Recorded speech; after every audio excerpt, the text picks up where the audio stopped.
Last week I put out a video where I shared 10 bands that I hate. Now, these weren't bands I hated by any means. They're just bands I thought are kind of However, many of you watched the video, many of you commented, many of you agreed, many of you disagreed, and many of you quite rightly defended those bands that I hated, mildly disliked. The comments of that video were stacking up so much that I was quite frankly unable to keep answering.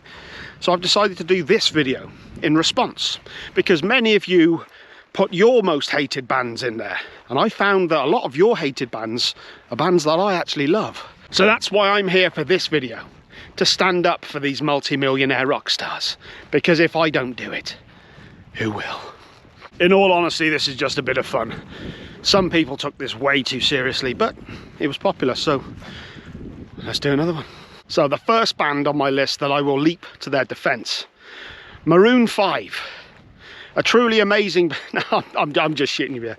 They fucking suck. We all know that. We all know that. It doesn't need to be said. So the first band that I'm here to defend was by far the least mentioned on the list, but I was still surprised at how much they were mentioned. So this one took me off guard, and that is, as you can see, Mastodon. Now, any of you who followed my previous channel, Free to Be Who I Be, will know just how much I love this band.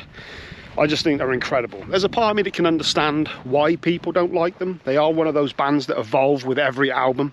So if you did like them at a particular period, then there's a very real possibility that you won't like them now. However, I've just love everything they do. I think they're an amazing band. They're incredibly talented musicians. 20 years I've been listening to this band now.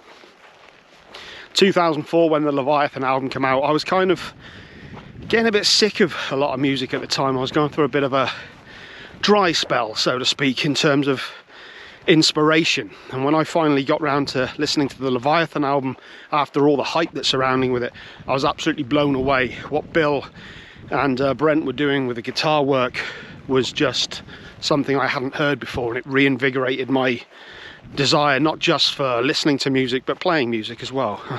I am a guitar player, not a particularly good one, but it's supposed to be a positive video. Also, the artist formerly known as Cheer Yourself Deaf, I forgive you.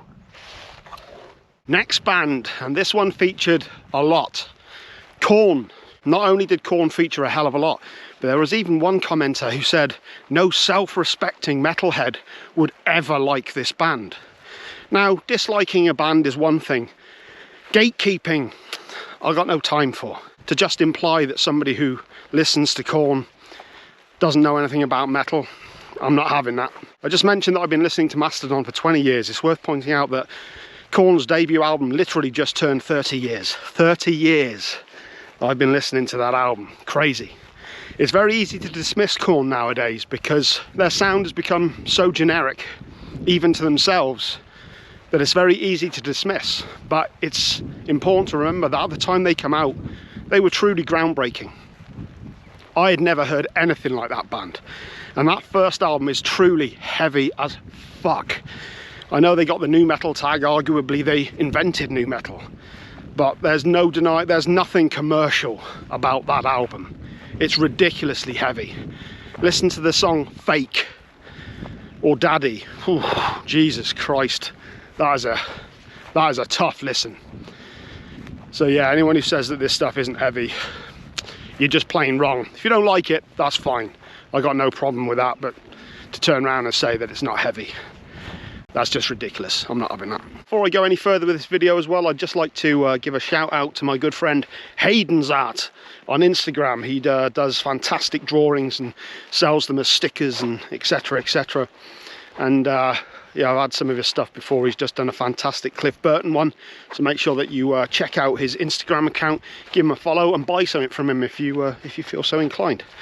Really good stuff. The next band on the list, Slayer. Now, again, I can kind of understand why people might not like these. They might seem a bit too overplayed. Kerry King can be a bit of a dick. I've seen some interviews where he doesn't come across that well, and his solo playing is not the best at all. There's also an argument that it was actually Jeff Hanneman who wrote all the really memorable songs, all the memorable riffs. But I love Slayer. Their first 5 albums, no, actually their first 6. Divine Intervention is a criminally underrated album. I think it's actually up there with their heaviest stuff. I think it's heavier than Rain in Blood. On the subject of Rain of Blood, it is legitimately one of the greatest thrash albums of all time. Not only was it a hugely important thrash album, it greatly influenced death metal. There are so many death metal bands around the time, you can clearly see they're taking the Rain in Blood template and just taking it up that extra notch, and there's so many elements of that album that's still prevalent in so many modern albums today. On the one hand, I can completely understand why people may not like Slayer. I love them. I think they're a fantastic band. Their later material certainly is not up to the standard of that, but they're still fantastic songs. There was even some great songs on Relentless, or Repentless, sorry, Relentless. Anyway, Slayer, fantastic band. Next up is a big one, Pantera. I love Pantera. They were huge to me in the 90s. Now, the 90s was an interesting time for metal, because on a commercial sense, it was declining after the 80s. But creatively, there were so many good bands coming out of the 90s. There was so much innovation going on in terms of, you know, mixing genres and production styles. You know, the 90s truly was an exciting period to be alive. I'm glad I was around then. And Pantera were definitely a part of that. Pantera really flew the flag for metal through the 90s. They're an easy band to hate. Phil Anselmo has done some stupid shit over the years, there's no denying it. It's great to see him in a good place now. Seeing the reunion tour, he looks healthier than he's done in years, and he's sounding great. It's got to be said. I was a naysayer for the reunion tour. I've got to say, when I heard about it, I thought, no, it's not. It's you know, it's not. It's not for me. I don't buy it. But I have to see, having seen all the footage and seeing them playing, they're doing a solid job. But reunion aside, Pantera were an incredibly important band. Yes, they had their glam period. We all know that. But they got progressively heavier. They're one of the few bands that got... Well, actually, they're probably the only band that got the commercial success that they did and got progressively heavier with every album. Got a Flapjack just not sitting well. Great Southern Trendkills are probably, in my opinion, possibly their best. I should say that for an album ranking, really. Forget I said that. Back in the day, they were absolutely unstoppable. I'll still never forget the first time I heard Mouth for War. I know a lot of people have issues with Phil's voice. I've always loved his voice. It's so powerful. It's just incredibly powerful. I just, you know, A New Level, Rise. Oh, my God, so many damn good songs. I get it, Phil's definitely done and said some stupid shit over the years, but there's no denying their impact on metal, and as far as the songs go, amazing. Now let's branch away from the heavier bands for a second and just go off on a little tangent. A band that I was very surprised to hear mentioned a lot was Queen. Now I guess this is down to hearing them too much. I get it, there are certain songs of Queen's you never need to hear again. They've been played so much, but Queen are an incredibly important band to me. They were the first band that I ever truly loved. When I was 8-9 years old, something like that, I was given the Greatest Hits album for Christmas, and I just became hooked and listened. You know, I got hold of as many of their albums as I could from the public library, when that was a thing, when you used to be able to borrow CDs and tape them. Tapes, remember tapes? Not just a collectible, they were actually legitimate ways of listening to music back then. Mixtapes, do you remember those? It's just not the same on Spotify, though. Having said that, I do have a Spotify account, That Metal Bloke, where I put playlists together for you guys to listen to. Most of it's from my album rankings, but you know, I might put one together for my favourite songs from these bands. How about that? Deal with that, mate. Son of a bitch. Queen are an incredibly important band to me, especially their earlier years. They were just absolutely insanely good. Freddie's voice, who the hell can sing like Freddie Mercury? You know, we've all seen the Live Aid footage, you know, them performing at Wembley, and it's just absolutely insane. His ability to control a crowd was just incredible. I get it, the band now, you know, with Adam Lambert and everything, you know, should they have just put it to bed? They're just really milking it for all it's worth. I get it. But then again, you know, if you've got all those songs and you wrote them, and you've got the ability to get out there and play and do them, and you know, they're certainly not hurting for ticket sales. People are certainly flocking to go and see them. Why wouldn't you do it? So Queen, you know, I get it, but I have to defend them. I love that band, I always have, and I always will. Okay, now we get to a pick that I'm sure is going to piss a lot of people off. I hope you don't kick off in the comments. Comments bring my channel life. A band that was mentioned a huge amount, and I love, is Oasis. Yeah, I don't care. I love Oasis. I remember listening to Definitely Maybe so much when I was a kid. Maybe this just, it reminds me of an important time in my life. I've always been a metalhead, but a lot of my friends weren't. And one of the benefits of that was I used to listen to their music rather than mine, rather than trying to force my music on everybody else. I took it more as an opportunity to listen to everybody else's music and hear different stuff that I was listening to. And me and my friend Steve, we used to listen to Oasis all the time. Columbia from that first album, that's such a rocking tune. Supersonic, great song, just that touch too slow in the tempo, it just gives it kind of a, you know, great feel. Now don't get me wrong, some of the later stuff I'm not into, but those first 4 albums, and actually the Master Plan, which is, you know, essentially a load of B-sides, are just incredible listening. And Noel's a very underrated songwriter. I know a lot of people talk shit about him and say that he rips people off all the time. So many artists do it. I think he's actually a fantastic songwriter now. And yeah, oh God, I run out of steam. Oasis, I think they're good. Let's get back into some heavier bands for a bit. This was a band that did surprise me at just how much they were on the list, and that's System of a Down. Couldn't understand that. I mean, I guess this is again just bands that have just been overplayed so much. By the way, that reminds me, I'm going to be doing a video of 10 songs I could quite easily never hear again, which is basically that topic, you know, stuff that's just been, it's not necessarily bad, it's just stuff you've heard so many times you never need to hear it again.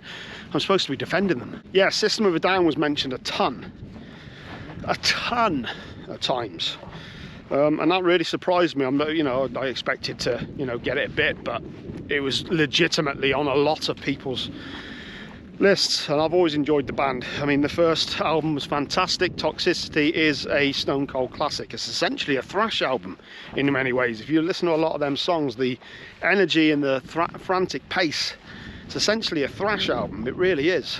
And you know, still this album has some great stuff on there. Hypnotize, Mesmerize, I can't remember which way they go.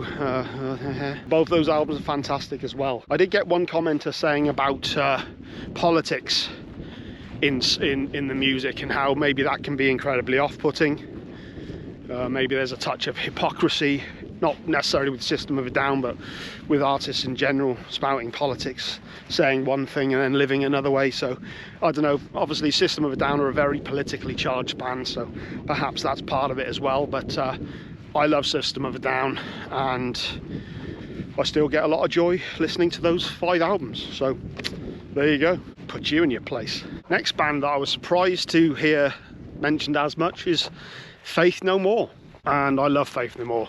Now, the first couple of albums with Chuck Mosley, they're an acquired taste, though I do like them. I think he had an attitude and a spirit and certainly a individual voice, that's for sure. The Real Thing, the real mega hit, I guess, is an album that I listen to less than any of the other albums. But Angel Dust onwards, I mean, Angel Dust is an absolute classic. They did so many good songs on that, so many different styles. Jizzlobber is heavy as all hell, then you've got Midlife Crisis, Everything's Ruined, Caffeine, that's a heavy as fuck song. Then you've got, you know, their cover of Easy, and, you know, Patton's voice is just so, he's got such a vocal range. King for a Day was a great album. Album of the Year was a fantastic album. What was that? I can't remember the latest album. Something fuckers, motherfuckers or something. Very rude, but I approve of the music. I kind of get why people might dislike them. Patton can be a bit of a dick at times, and they throw so many different styles out there that it could just be that there's a lot of stuff they do that, you know, just aren't your taste. I get it. But Faith No More, a band that I love. And I have to say, I caught their reunion show the first show they did on their reunion tour back in 2009, where they played Brixton Academy. Fucking incredible, incredible gig. So there. I also saw Mastodon that week as well, so double whammy to your haters. Not that it means anything. It's often at points like these I kind of wonder if people are just watching me doing this stuff, like what is he doing? Okay, only 2 more bands on this list. If you want more, just make more comments about other bands that you dislike and I'll go through them and I'll make a second list about bands that you hate that I also don't know, that I do hate, no, that I don't hate, that I like. Put a comment and I'll make something happen. Penultimate band, Alice in Chains. Another one I was very surprised at how many people really genuinely didn't like them. I mean, you know, there are bands I can understand that you don't take to, but people really dislike Alice in Chains. I found that very, very odd, to be honest with you. Dirt is still an absolutely insanely good album. Not a bad track on it. Facelift, of course. All the Stain Lady stuff is great, and the stuff that they're doing now with William Duval still holds up. Jerry's songwriting skills, his use of harmonies and his guitar tone have always been something that I've just enjoyed a lot. I don't really have much more to say on this one in defense of them. I just think they're a fantastic band, and I was genuinely surprised at how many people hate them, like really hate them. That's one thing I'll say. When I did my video last week, I was actually very respectful, I think, about the bands that I was talking about. A lot of the bands on your lists, there were genuine hate. I was really surprised with it. And Alice in Chains, I just didn't get that one at all. But anyway, Alice in Chains was on your list. It's not on mine. It is on my list, but for the other way. I'm just going to take a thumbnail shot now.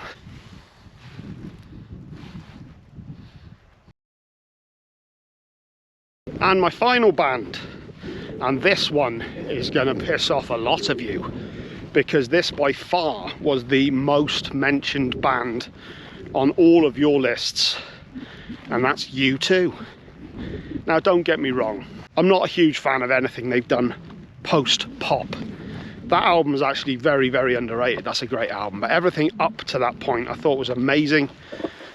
They were genuinely, a lot of people go on about them just being shitty musicians and bad songwriters. I don't get that at all. They've made some incredible music over the years. What the fuck are you talking about? I get it, Bono's a dick, but I just love those earlier albums. They're incredible. I mean, one thing you might have noticed about a lot of the bands that I've been talking about, a lot of the time just stuff that I kind of like their earlier material, and maybe don't listen to so much of the new stuff. That's quite prevalent throughout much of this list, but it still doesn't affect my enjoyment of those earlier albums, and it doesn't stop me appreciating how good a lot of these artists still are. I don't hate them because of it. It's starting to rain. God damn it. I know Bono can be a real dick, but you gotta hand it to the guy. For somebody who came from nothing, really, he certainly made something of his life. And while it's easy to dismiss the little twat, maybe a lot of us should be living our lives in a similar way. Anybody who's capable of having that much self-belief and making something happen and getting themselves into the circles that he's gotten himself into is quite incredible in many ways. I think it's very easy to dismiss success. It's very easy to look down on successful people and forget how they got there in the first place, and the amount of talent and tenacity and the drive that it took to get to that place in the first place. I should place a lot. There's a point in there somewhere. So there we go. That's my 10 bands that you hated but I love, or at least don't mind. I thought it was an interesting video to do. If you want more of these, which it seems like you do because the amount of comments I was getting, like I said on the last video, I've certainly got a lot of videos upcoming. I'm going to have some more bands that I hate. I'm going to have top 10 songs that I could never easily hear again. I'm going to do some bands I love as well, you know, counteract that. Anyone who's been watching my videos for any length of time will know I'm actually pretty positive when it comes to music. So getting other people who are discovering the channel through these videos who probably don't think that of me, but I love music, and that's why I like to talk about it. Brilliant. For those of you who've been waiting a long time for it, my Immolation album ranking will be out in the next half a week. It's taken me a long time to get it filmed and get it edited. I've actually spent quite a bit of time over the last week getting videos filmed, so that I've got plenty of stuff to edit throughout the week and get more of a schedule together. I'd like to eventually get to a point where I'm putting out 3 videos every single week without fail. So I'm just in the process of getting stuff filmed at the moment, so that I've got a bit of a backlog of things that I can just put out, along with the album reviews, the album rankings, and videos like this, which I enjoy doing, and it seems like you do. I'm going on now. I'll see you next time. Bye.